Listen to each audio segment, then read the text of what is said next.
ఎక్కడ లేని విధంగా అభివృద్ధి పనులు అవుతున్నాయి అనే దానికి డంపింగ్ యార్డ్లు, శ్మశాన వాటికలు, రైతు వేదికలు, అదేవిధంగా క్రీడా ప్రాంగణములు, ఏ ఊళ్ళో చూసినా ట్రాక్టర్లు, అదేవిధంగా అనేక అభివృద్ధి సంక్షేమ కార్యక్రమాలను నిర్వహించింది 2019 నుంచి 24 వరకు చేసిన సర్పంచులే. అనేదానికి నిదర్శనం ఏ పల్లెకు పోయినా కనపడతాయి. కాబట్టి అనేకమైన ఇబ్బందులతో సర్పంచులు అనేక మంది అప్పు సప్పు చేసి గ్రామాలను అభివృద్ధి చేస్తే ఇవాళ మేము సంవత్సరం కాలం పాటు ఈ ప్రభుత్వం చుట్టూ మా బిల్లులు అని అడుక్కునే విధంగా మేము తిరుగుతున్నా కానీ ఈ ప్రభుత్వం స్పందిస్తలేదు. అనేక సార్లు అనేక ఎమ్మెల్యేల నుంచి వెళ్ళి ఎంపీడీ దాకా వినతి పత్రాలు ఇచ్చినాం, అధికారులకు ఇచ్చినాం, ప్రజాప్రతినిధులకు ఇచ్చినాం, ముఖ్యమంత్రికి ఇచ్చినాం.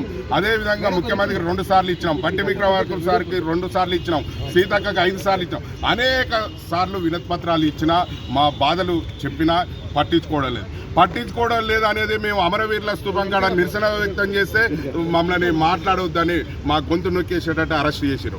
అదేవిధంగా మేము సర్పంచులం ఈ గాంధీ మార్గంలో శాంతియుత కార్యక్రమాలు నిర్వహించినాం. మా పెండింగ్ బిల్లు పట్టించుకోరని ముఖ్యమంత్రి ఉన్న సచివాలయంకు పోయి వేడుకుంటే ఆ రోజు మమ్మల్ని అరెస్ట్ చేశారు. ఈ అరెస్టులతో మమ్మల్ని ఇబ్బంది పెడుతున్నారు. అదేవిధంగా ఈ ప్రభుత్వం పట్టించుకుంటలేదని గవర్నర్ గారికి కూడా వినతి పత్రం అందజేసినాం. ఆయన నెల రోజులలో వస్తుందన్న పట్టించుకోలేదు. అదేవిధంగా అనేక సార్లు వినతి పత్రాలతో మేము అనేక సార్లు గాంధీ మార్గంలో మేము వినతి పత్రాలు ఇచ్చినా ఈ ప్రభుత్వం పట్టించుకోవట్లేదు. అంటే హైదరాబాద్ నగరంలో బంజరాయిస్లో ఒక మైమగల్ల తల్లి పెద్దమ్మ తల్లి దేవాలయం ఉంది. ఆ దేవాలయం కన్నా ఈ మనసు గరగాలి, మా పెండింగ్ బిల్లుల మీద ఈ ముఖ్యమంత్రి మనసు గరిగి మా బిల్లులు ఇవ్వాలని వేడుకుంటూ పోతే కూడా అక్కడ కూడా మమ్మల్ని అరెస్ట్ చేసిరు. అంటే దేవుణ్ణి ముక్కడం కూడా మమ్మల్ని అరెస్ట్ చేసిరు. అంటే శాంతియుతంగా గాంధీ మార్గంలో మేము అనేక సార్లు మొరపెట్టుకున్నా మా బాధలు వింటలేరు.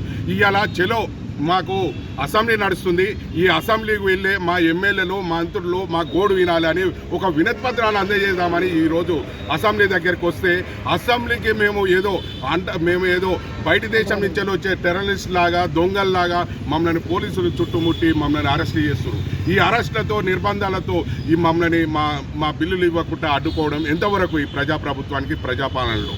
కాబట్టి ఇవాళ మా పరిస్థితి మా సమస్య ఇవాళ అసెంబ్లీలో తాడో పేడో ఈ ప్రజాప్రతినిధులు పరిష్కరించాలి. లేని ఎడల మేము గ్రామాలలో ఈ ప్రజాప్రతినిధులను తిరగనీయం, అడ్డుకుంటాం.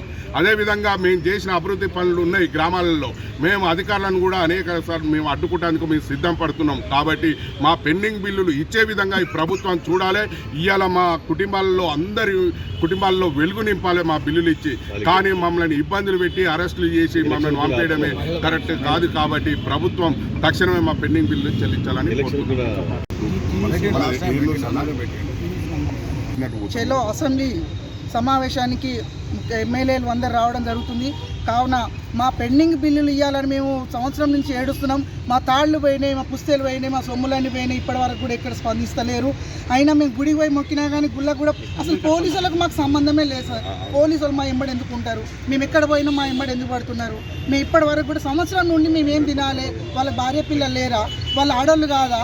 వాళ్ళ కుటుంబం లేదా? వాళ్ళ ఊర్లోకి వెళ్ళి పుట్టలేదా? ఇవాళ ఊర్లలో పోయి చూస్తే ప్రతి ఒక్క అభివృద్ధి కనబడుతున్నది. ఇవాళ ఊర్లలోకి వెళ్ళి వస్తూనే ప్రతి ఒక్కరు కనబడుతుంది. మీరు ఏ రూట్స్ తోటి రేపు ఎలక్షన్లోకి వస్తారు? నా బిల్లులు చెల్లించేదాకా మేము సర్పంచ్ ఎలక్షన్లు పెట్టనియము. ఫస్ట్ ఆఫ్ ఆల్ మా బిల్లుల సంగతి ఏంది సార్? మేమేం చేసుకొని బతకాలి? మా పైసల సంగతి ఏంది? ఎంపీలు దుమ్ము పట్టిపోతున్నాయి సార్. మా ఎంపీల ప్రకారం చేయండి సార్. మా చేసిన పనికి ఇవ్వండి సార్. మీకు అక్రమంగా అడుగుతలేదు కదా సార్. మీ సంవత్సరం గెలిచిండ్రు, ఏ పథకం కూడా లేదు. కనీసం సర్పంచులు గుర్తుకొస్తలేరా? మహిళా సర్పంచ్ సార్, ఎస్సీ ఉన్నాము, ఎస్టీ ఉన్నాము, కొత్త గ్రామ పంచాయతీలు ఉన్నాం, బిల్డింగ్లు కట్టినాము, పల్లె దవాఖాన్లు కట్టినాము. మా పరిస్థితి ఎవరికి చెప్పుకోవాలి సార్? అసలు పోలీసులతో నాకు చాలా ప్రాబ్లం సార్. పక్కలకి వెళ్ళి సార్ పాలిచ్చే తల్లులను గుంజుకోబోతున్నారు. ఇవాళ పాలిచ్చే తల్లు పక్కలకి వెళ్ళి నైటీలు, డ్రెస్సులు, భార్య భర్తలు అసలు డోర్లు వాళ్ళ కూడా తీసుకోబోతున్నారు. ఎక్కడ సర్పంచులు అక్కడ. మేము దొంగసాటంగా దెబ్బలు పడి తన్నుల వాడుకుంటే బయటికి ఇవ్వాలి, ఇక్కుంటే ఇవ్వాలి, ఇక్కడికి చేరుకున్నాం. అసలు మా మీద ఏ సెక్షన్ ఉంది సార్? సర్పంచుల మీద ఏ చట్టం ఉంది మమ్మల్ని అరెస్ట్ చేయమని? చూపించమని. ఒక సర్పంచ్ గెలవడానికి ఇన్ని కక్షలా, ఇన్ని పనిచేస్తే ఇంత అవస్థ పడాలా? మేము చెప్పండి, మాకు ఏ సెక్షన్ ఉందో. ఇవాళ సెంట్రల్ జైలుకి పోతాను కూడా మేము సిద్ధంగా ఉన్నాం. ఇక్కడ పురుగుల మంది రాయి చచ్చిపోతాను కూడా సిద్ధంగా ఉన్నాం. ధైర్యం చేసి అయ్యా ముఖ్యమంత్రి గారు, మీరు ఇచ్చిన హామీలతో మేము కొట్లాడతలేం. అన్ని ప్రజలే గమనిస్తున్నారు. మాకు 20 సంవత్సరాల పరిపాలన కోసం నువ్వు అన్ని చేసినావు.